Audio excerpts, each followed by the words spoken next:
BrandZ is the largest brand equity valuation platform worldwide. Over the past 14 years, we have researched and valued over 160,000 brands around 50 country markets. And congratulations to JD and being valued as the world's most valuable top 100 brands. And especially during the last year, and JD's brand value continues to grow and grow pretty fast. So we are curious, what are the drivers behind your brand value growth or your overall corporate brand growth? In fact, I think we have done nothing new. we keep doing what we've been doing for decades. I think JD's value going up today is because of the thing that we value, and the values start to surface and letting people to feel and getting to understand what JD is doing.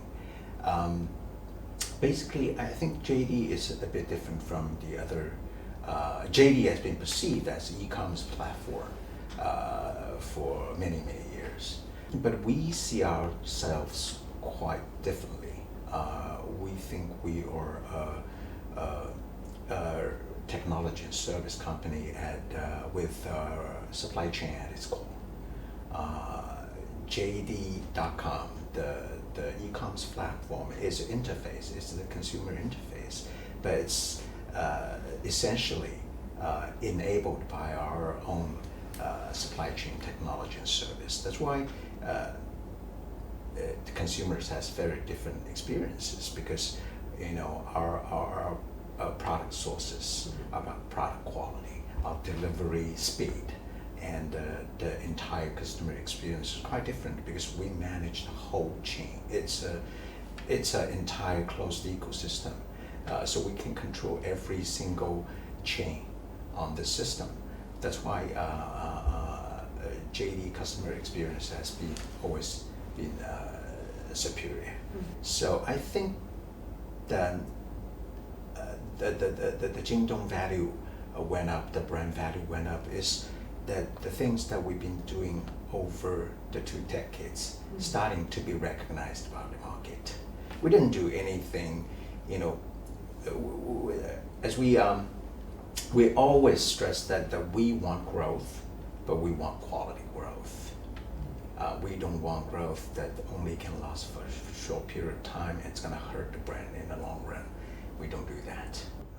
And Major, a lot of brand leaders, especially for the international companies, are in front of the screen and want to learn more about China, learn more about JD, and learn more about how they can continue to be successful in China, successfully build their brands in China. What are the tips can you give to the international brand leaders, what they should do at this still uncertain and relatively challenging year? But my personal belief is just it's a short setback. I think the trend is still going to be unifying, collaboration. Humbly, I think there are a few things we need to understand about China market. Is we do have a very different cultural background.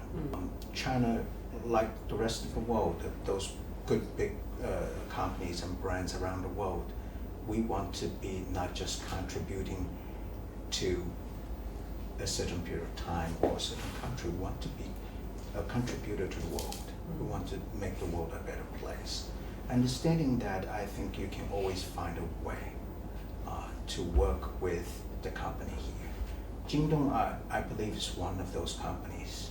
Our vision is not just to serve here, it's to serve whoever has a need, especially when the world is one big family. I think we need each other.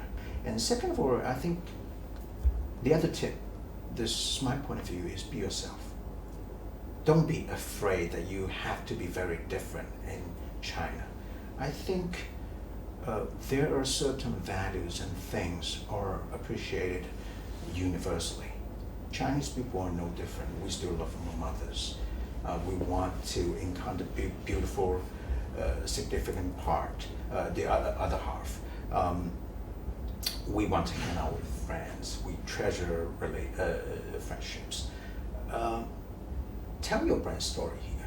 Helping China to grow as well. Helping China to be able to better collaborate with the rest of the world as well. And looking at the future, I know that JD has been doing really well in the financial market, and just today's JD's valuation has reached $88 billion. I'm richer. Congratulations for that too. And what is the tips you're going to give to the other marketers and brand builders? What people should keep in mind in building strong brands in the digital era? And China is probably ahead in terms of the digitalization and mobilization from the rest of the world. What are the tips and for continuing to build strong and successful brands in the digital era? Digital tools has been evolved so drastically in the past 20 years. Some things we've been using, some companies used to do really well 20 years ago, they're gone. And some tools we've already abandoned and moving on. I think it's not new. Nobody's gonna promise a tool can live forever. The thing is, thinking is still the same.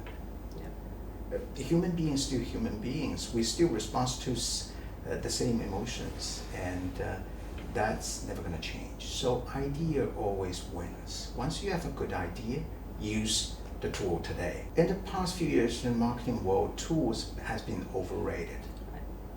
And ideas has been dramatically underestimated. I think still ideas today trumps. And whatever tools you use, if you can generate emotions, if you can touch people's heart, people's going to communicate for you. Today, I think the new essence of communication today is your budget is irrelevant compared to people's power.